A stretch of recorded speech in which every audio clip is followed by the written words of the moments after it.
حضور صلی اللہ علیہ وسلم نے یہ نہیں کہا کہ اللہ تیرے راستے میں نے اتنی مشقتیں برداشت کرنا، اللہ تیری خاطر مجھے ستایا گیا، اللہ میں تیری خاطر یہ سب کچھ کر رہا ہوں، نہیں، بلکہ عرض کیا اللہم انت ربی وانا عبدک، اللہ تو میرا رب ہے، میں تیرا بندہ ہوں، وابن عبدک، تیرے بندے کا بیٹا ہوں، وابن امتک، تیری بندی کا بیٹا ہوں، ناصیتی بیدک، میری پیشانی تیرے قبضہ قدرت میں ہے، ماضٍ فی حکمک، میرے بارے میں تیرا فیصلہ چلتا ہے، عدل فی قضاؤک، آپ میرے بارے میں جو فیصلہ کریں گے وہ انصاف پر مبنی ہوگا۔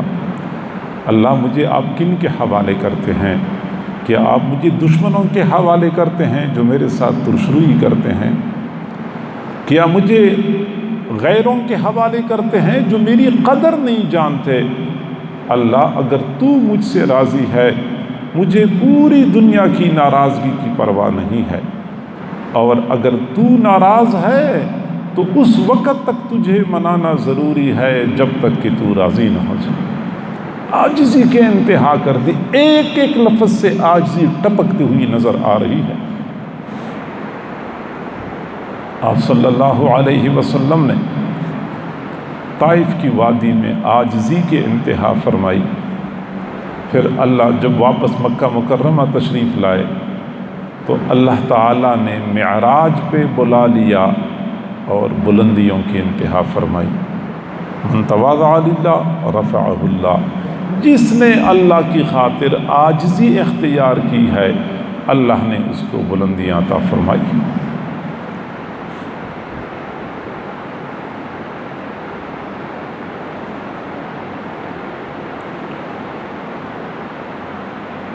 شیخ سعدی رحمۃ اللہ علیہ نے کتابیں لکھی ہیں، گلستان اور بوستان، فارسی ادب کے طور پہ پڑھی پڑھائی جاتی ہیں۔ ہمارے ہاں یہ اعدادیہ اور متوسطہ، یہ چھوٹے درجات کے طلباء کو پڑھائی جاتی ہیں۔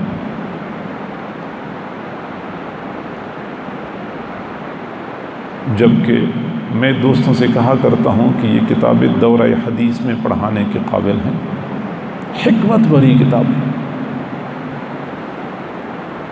انہوں نے ایک فرضی واقعہ بیان کیا ہے گلستان میں، فرضی ہے کہ بغداد میں ایک مرتبہ شاہی جھنڈے اور شاہی پردے کے درمیان مکالمہ ہوا۔ بادشاہ کا جھنڈا تھا اور بادشاہ کے دروازے پہ لٹکا ہوا پردہ تھا، دونوں کے درمیان مکالمہ ہوا۔ تو شاہی جھنڈے نے کہا کہ کیا وجہ ہے؟ بادشاہ جب سفر پہ جاتا ہے تو مجھے ساتھ لے کے جاتا ہے، سفر کی گرمی اور سردی میں برداشت کرتا ہوں، میدان جنگ میں مجھے ساتھ رکھتا ہے، میدان جنگ کا غبار اور مٹی مجھ پہ پڑتی ہے، دھوپ اور بارش میں کھڑا رہتا ہوں، مشقتیں ساری مجھے برداشت کرنی پڑتی ہیں، اور تو آرام سے بادشاہ کے دروازے پر لٹکا ہوا ہے، بادشاہ کی خوبصورت بیویاں اور باندیاں تیرے پیچھے چہرہ چھپاتی ہیں، مشقت میرے حصے میں آئی، اعزاز تجھے ملا، سمجھ نہیں آتی؟ تو جھنڈے نے کمال کا جواب دیا کہ جی ہاں، مشقت تیرے حصے میں، اعزاز مجھے ملا ہے، لیکن آپ نے کبھی غور کیا ہے کہ ایسا کیوں ہے؟ یہ اس لیے ہے کہ تو نے سر کو آسمان پہ اٹھایا ہوا ہے اور میں نے سر کو چوکھٹ پہ لگایا ہوا ہے۔ تو نے سر کو آسمان پہ، آسمان کی بلندیوں میں سر اٹھائے پھرتا ہے، جبکہ میں سر کو چوکھٹ پہ لگائے رکھتا ہوں۔ میں نے عاجزی اختیار کر رکھی ہے، تیری ذات کے اندر تعلی اور بلندی۔ عاجزی اللہ کو پسند۔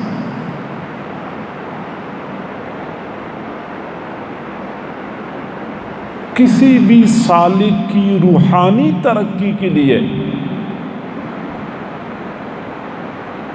پہلی شرط یہ ہے کہ وہ اپنے آپ میں تمام تر کمالات، صفات اور خوبیوں کی نفی کر دے کہ میں کچھ بھی نہیں ہوں۔ جب تک کہ اپنا نفس بندے کو نظر آتا ہے، اس کی نظر کبھی اللہ کی طرف اٹھ نہیں سکتی۔ ہمیشہ کے لیے بندے کا اپنا نفس بندے اور رب کے درمیان رکاوٹ بن جاتا ہے، بندہ رب تک نہیں پہنچ سکتا۔ اپنی میں کو مٹھانے کی ضرورت ہے، اپنے نفس کی نفی کی ضرورت ہے۔ میرے اندر کوئی کمال نہیں ہے، کوئی خوبی نہیں ہے۔ اور یہی بات حضرت مولانا رشید احمد گنگوئی رحمہ اللہ نے فرمائی ہے کہ کسی بھی سالک پر اس وقت تک اللہ کا وصل حرام ہے جب تک کہ اپنے آپ کو خسیس کتے سے بدتر نہ سمجھے، نہ سمجھے کہ کتا مجھ سے بہتر ہے۔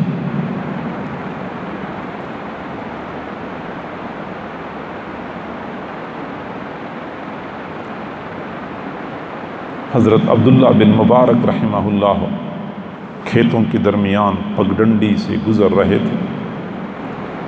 سامنے سے ایک کتا آ رہا تھا۔ کھیت دونوں طرف کے کھیتوں کو پانی لگا ہوا تھا۔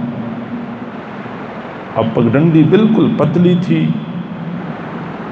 کتا سامنے سے آ رہا تھا، حضرت ادھر سے تشریف لے جا رہے تھے۔ اب دونوں میں سے ایک کو اترنا تھا، کھیت میں، کیچڑ میں، پانی میں۔ قریب پہنچے تو کتا بھی سیدھا آ رہا تھا، وہ بھی نہیں اترنا چاہ رہا تھا، اور حضرت عبداللہ بن مبارک رحمہ اللہ بھی نہیں اترنا چاہ رہے تھے۔ قریب آئے تو کتا سامنے کھڑا ہو گیا، ادھر سے حضرت عبداللہ بن مبارک رحمہ اللہ کھڑے ہو گئے۔ کافی دیر کے بعد حضرت عبداللہ بن مبارک رحمہ اللہ نے کتے کو فرمایا کہ کتا، اگر تو اتر گیا پانی میں، کیچڑ میں، تیرا کچھ نقصان نہیں ہوگا، اور اگر میں اتر گیا تو میرے کپڑے ناپاک ہو جائیں گے، مجھے کپڑے دھونے پڑیں گے، میرے لیے مشکل ہے، تو اتر جا۔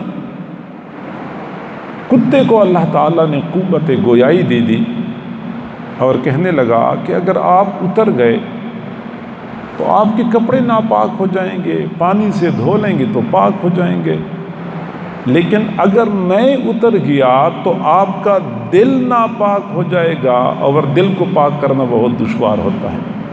پھر آپ یہ سمجھیں گے نا کہ میں بہتر ہوں، میرے لیے کتے نے راستہ چھوڑ دیا۔ جب تک اپنے آپ کو کتے سے بدتر نہ سمجھیں، اس وقت تک اللہ کا وصل حرام ہے۔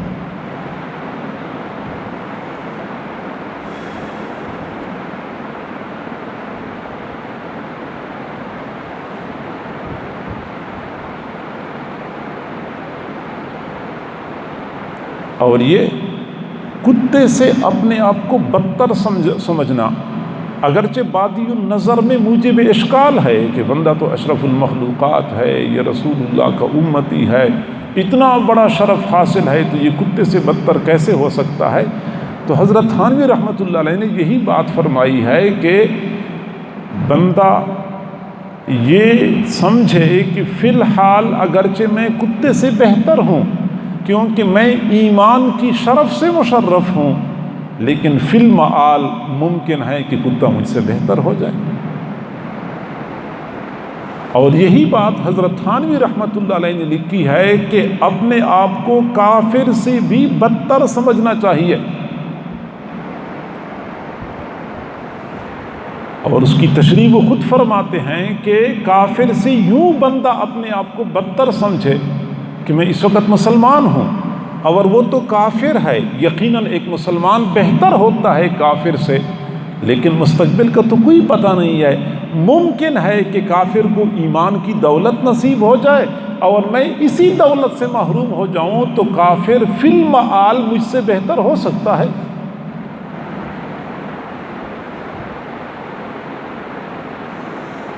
حق بنتا ہے کہ ہم کبھی بھی بڑا بول نہ بولیں، ہمیشہ کے لیے عاجزی کو اپنی چادر بنائیں۔ تمام تر بڑائیاں، تمام تر عظمتیں، تمام تر کبریائی اس عظیم پروردگار کو سجدی ہے، بندوں کو اس میں سے کچھ بھی حق حاصل نہیں۔ اور یہی بات اللہ تعالیٰ خود فرماتے ہیں، الکبریاء ردائی والعظمۃ ازاری فمن نازعنی فیہما شققت۔ یہ بڑائی میری چادر ہے، عظمت میری ازار ہے، جو بندہ مجھ سے چھیننے کی کوشش کرتا ہے میں اس کو ٹکڑے ٹکڑے کر دیتا ہوں۔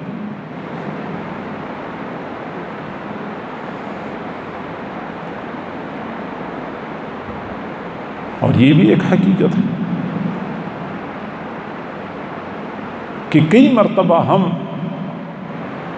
دوسروں کے سامنے عاجزی کا مظاہرہ کر رہے ہوتے ہیں، جبکہ حقیقت میں ہمارے اندر تکبر کوٹ کوٹ کے بھرا ہوتا ہے۔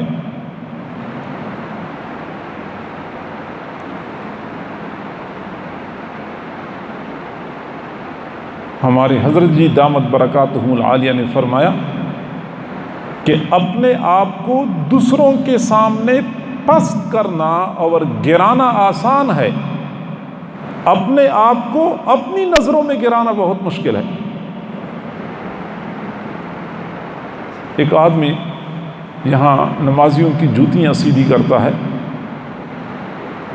اور دنیا والے سمجھتے ہیں کہ بڑے عاجزی والا ہے، یہ نمازیوں کی جوتیاں سیدھی کرتا ہے، اور وہ بھی یہ دکھا رہا ہوتا ہے کہ میں بہت عاجزی والا ہوں، اور دل ہی دل میں کہتا ہے کہ یہ تو میری عاجزی ہے، ورنہ میری شان تو بہت بلند ہے۔ اب اسی عاجزی میں اس کے سامنے اس کے اندر تکبر موجود ہے۔ ایک اور بندہ ہے جس کی جوتیاں لوگ سر پہ اٹھاتے ہیں، اور وہ یہ کہتا ہے کہ یہ تو اللہ تعالیٰ کی ستاری ہے کہ میرے عیوب اللہ نے چھپا کے رکھے ہیں، ورنہ میری کیا حیثیت ہے کہ لوگ میری جوتیاں سر پہ اٹھائیں۔ اب اس کے اندر عاجزی ہے۔ جو جوتیاں سیدھی کر رہا ہے اس کے اندر تکبر بھرا ہوا ہے، جس کی جوتیاں لوگ اپنے سر پہ اٹھاتے ہیں اس کے اندر عاجزی بھری ہوئی ہے۔ یہ دل کی کیفیات کا نام ہے، یہ ظاہری اعضاء اور ظاہری اعمال کے ساتھ اس کا کوئی تعلق نہیں ہوتا۔ ظاہر میں بڑا متکبر نظر آنے والا کئی مرتبہ دل ہی دل میں بڑا متواضع ہوتا ہے، اور ظاہر میں بڑا متواضع نظر آنے والا کئی مرتبہ اندر سے بڑا متکبر ہوتا ہے، کیونکہ وہ بندہ دوسروں کے سامنے تو اپنی میں کو مٹاتا ہے، اپنی انا کو ختم کرتا ہے، لیکن دل ہی دل میں اس کے اندر انا موجود ہے، اور اپنے آپ کو سمجھتا ہے کہ میں تو بہت بڑی شے ہوں۔ اور یہی وجہ ہے کہ یہ تکبر وہ بیماری ہے روحانی، کہ زیادہ ذکر اذکار اور زیادہ تلاوت اور زیادہ عبادات اور زیادہ دینی خدمات کی وجہ سے بڑھتی ہے، گھٹتی نہیں ہے۔ وہ پہلے تو صرف فرض نماز با جماعت پڑھتا تھا، میرا دماغ خراب تھا کہ پتہ نہیں میں کتنا بڑا نیک بندہ بن گیا، اور جب میں نے اشراق اور چاشت پڑھنی شروع کر دی تکبر اور بڑھ گیا، پھر جب مجھے تہجد کی توفیق ملی تو میرا دماغ اور زیادہ خراب ہو گیا، پھر جب میں حج کر کے آ گیا تو میں تو پھر باقی لوگوں کو مسلمان بھی نہیں سمجھ رہا، پھر اگر میں نے تھوڑا سا ذکر اذکار شروع کر دیے، تھوڑا سا صوفی بن گیا، تھوڑا سا دین کے دعوت کے کام میں شروع ہو گیا، تو پھر تو میں ہی میں ہوں اور کوئی ہے ہی نہیں۔ جتنا آگے بڑھتے جاؤ گے اتنا ہی تکبر بڑھتا جائے گا، جتنا آگے بڑھتے جاؤ گے تکبر بڑھتا جائے گا۔ آخر ہم کیوں نہیں سوچتے کہ فرشتوں کی جماعت میں سال ہا سال گزارنے والا شیطان اندر تکبر موجود تھا، اور جب کہا گیا کہ حضرت آدم علیہ السلام کے سامنے سجدہ کرو، ابا واستکبر، انکار کیا اور تکبر کیا۔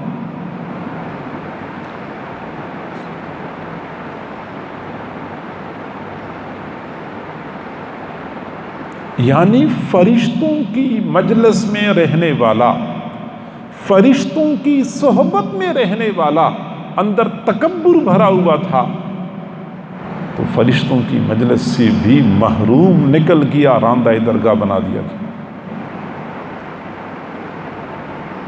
بہت خطرناک بیماری ہے، مہلک مرض ہے۔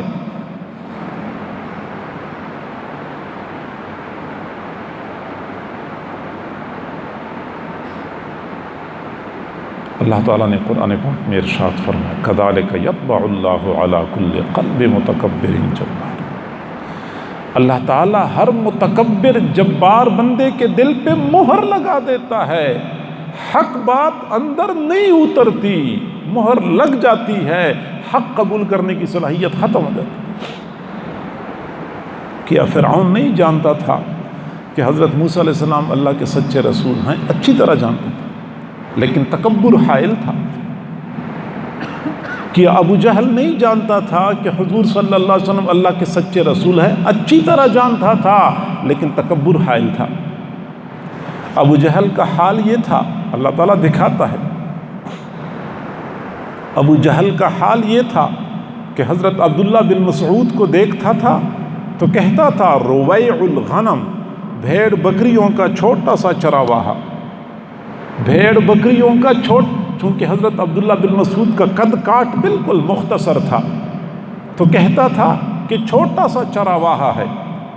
اور حضرت عبداللہ بن مسعود اتنی عاجزی والے تھے، ابو جہل بڑا تکبر والا تھا، حضرت عبداللہ بن مسعود اتنی عاجزی والے تھے کہ جب حضور صلی اللہ علیہ وسلم لیلۃ الجن میں جنات کو دین کی دعوت دینے کے لیے تشریف لے جا رہے تھے، صحابہ کرام کے درمیان اعلان فرمایا کہ میرے ساتھ وہ بندہ جائے گا جس کے دل میں ذرہ برابر تکبر نہ ہو۔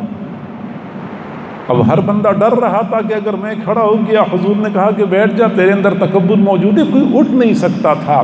حضرت عبداللہ بن مسعود رضی اللہ عنہ کھڑے ہو گئے۔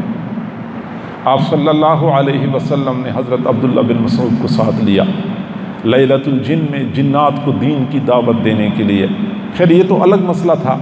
پھر جب بدر کے موقع پہ ابو جہل دو انصاری نوجوانوں کے ہاتھوں سے ذلیل اور رسوا ہو گیا، تڑپ رہا تھا، مرنے کے قریب تھا، تو حضور صلی اللہ علیہ وسلم نے کسی کو بھیجنا تھا کہ ابو جہل کا سر کاٹ کے لے آئے، کسی کو بھیجنا تھا تو نگاہ انتخاب حضرت عبداللہ بن مسعود پہ پڑ گئی۔ فرمایا عبداللہ جاؤ اور ابو جہل کا سر کاٹ کے لے۔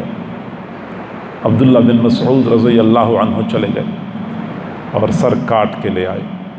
اب حضور صلی اللہ علیہ وسلم کے سامنے ابو جہل کا سر موجود تھا۔ فرمایا بخدا یہ ابو جہل کا سر ہے۔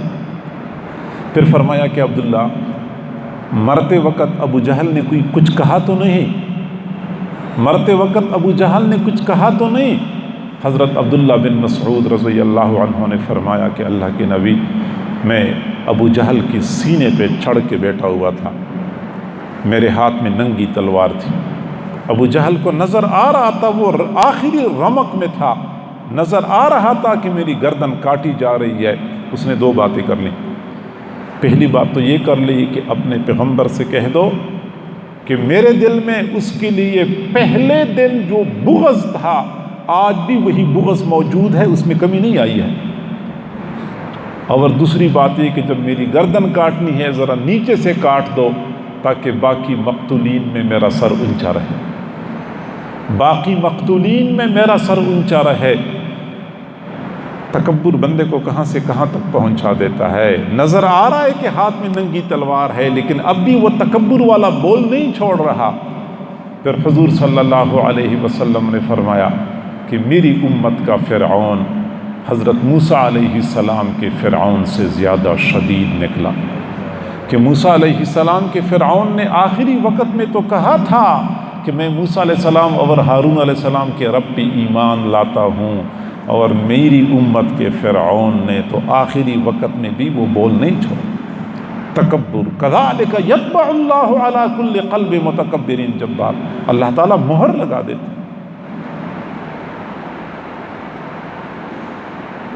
سالکین پر خاص طور پہ یہ لازم ہے کہ وہ تواضع کو اپنا شعار بنائیں، اپنے آپ کو سب سے کم تر سمجھیں، اپنے عیوب اپنے سامنے ہونے چاہیے دوسروں کے محامد اور کمالات مد نظر رکھنے چاہیے، تو پھر بندے کو اپنا آپ کم درجے کا محسوس ہوتا ہے، دوسرے لوگ اعلیٰ درجے کے محسوس ہوتے ہیں، اسی کو تواضع کہتے ہیں۔ بقیہ موضوع انشاءاللہ پھر اگلی نشست میں اگر اللہ کو منظور ہوا، مراقبہ کرتے ہیں، مراقبے کے بعد پھر دعا کریں گے انشاءاللہ۔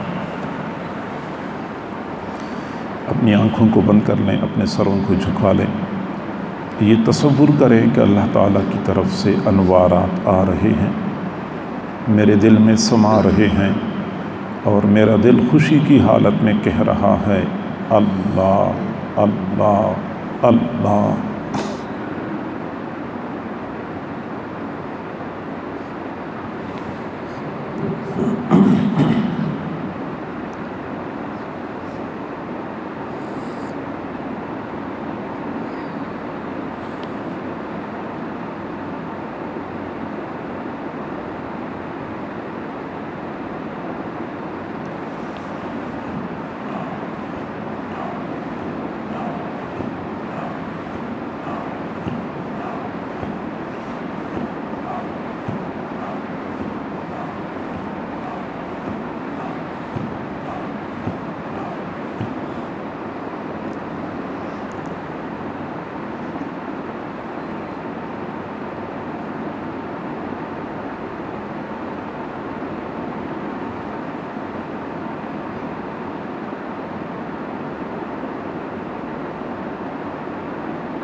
لا الہ الا اللہ محمد رسول اللہ.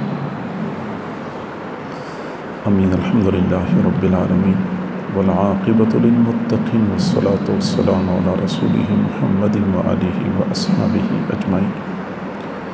اے کریم پروردگار، ہم تیرے عاجز و مسکین بندے ہیں، تیرے سامنے دست بدعا ہیں. ہماری مسکنت پہ ترس کھا لیجیے، ہماری عاجزی پہ رحم فرما لیجیے.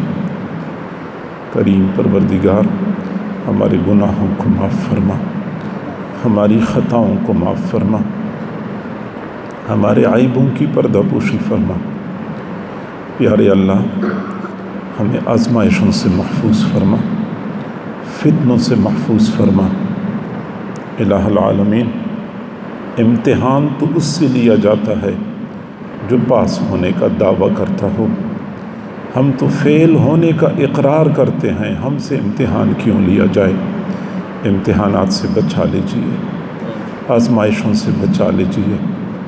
پیارے اللہ، گناہوں سے پاک صاف زندگی نصیب فرما، معصیت سے خالی زندگی نصیب فرما. کریم اللہ، ہم امتحانات کے قابل نہیں ہیں، میں امتحان کے قابل نہیں میرے مولا، میں امتحان کے قابل نہیں میرے مولا. مجھے گناہ کا موقع نصیب نہ کرنا. اللہ، گناہوں کے مواقع سے بھی دور رکھنا. ہماری نگاہوں کو پاک فرما، دل و دماغ کے خیالات کو درست فرما. پیارے اللہ، ہم کب تک تجھ سے دور بھٹکتے پھریں گے؟ اپنا قرب نصیب فرما، اپنی محبت نصیب فرما. الہی، ہم کب تک یہ بے ذوق سجدے کرتے رہیں گے؟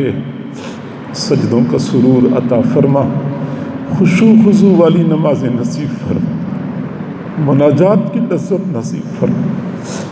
الہ العالمین، یہ رمضان ہمارے لیے روحانی ترقی کا رمضان ثابت فرما. پیارے اللہ، گناہوں سے چھٹکارے کا رمضان ثابت فرما، زندگی میں تبدیلی کا رمضان ثابت فرما. الہی، کتنے رمضان ہم نے گزارے جیسے رمضان سے پہلے ہوتے ہیں، رمضان کے بعد بھی ہماری وہی کیفیت ہوتی ہے. پیارے اللہ، کوئی ایک رمضان تو ہماری زندگی میں ایسا آ جائے جس کی وجہ سے ہماری دل کی دنیا بدل جائے، دل کی دنیا میں انقلاب برپا ہو جائے. الہی، ہمارے دل سخت ہو چکے ہیں، ہم سینوں میں دل نہیں پتھر اٹھائے پھر رہے ہیں. ہمارے پتھر دلوں کو نرما دیجئے، ہمارے ٹھنڈے دلوں کو اپنی محبت کی حرارت سے گرما دیجئے. اللہ، ہمارے زنگ آلود دلوں کو ذکر کے انوارات سے چمکا دیجئے. پیارے پروردگار، اپنا قرب نصیب فرما. اللہ، پتہ نہیں لوگ تجھ سے کیا کچھ مانگتے ہوں گے، تجھے تو پتہ ہے. اللہ، ہم تجھ سے تیری رضا کے طلبگار ہیں. اپنی رضا نصیب فرما، اپنی رضا نصیب فرما. پیارے اللہ، اپنی رضا والی زندگی نصیب فرما. کریم پروردگار، تیرے بنا بھی کیا جینا، تیرے تعلق کے بغیر بھی زندگی کوئی زندگی ہے. اپنا تعلق نصیب فرما. ہماری ان دعاؤں کو اپنی رحمت سے قبول و منظور فرما. تمام حضرات جو دور قریب سے چل کے آئے ہیں، سب کا آنا قبول و منظور فرما. سب کو پتہ ہے یہاں دنیا تقسیم نہیں ہوتی، تیری رضا کی تلاش میں در در کی ٹھوکریں کھاتے ہوئے یہاں پہنچ چکے ہیں. سب کو اپنی رضا نصیب فرما، اپنی رضا نصیب فرما. ہماری ان دعاؤں کو اپنی رحمت سے قبول و منظور فرما. دور بیٹھے جو لوگ دعاؤں پر آمین کہہ رہے ہیں، ان کو بھی دعاؤں میں وافر حصہ نصیب فرما. وصلی اللہ تعالی علی خیر خلقہ محمد وآلہ واصحابہ اجمعین. آمین برحمتک یا ارحم الراحمین.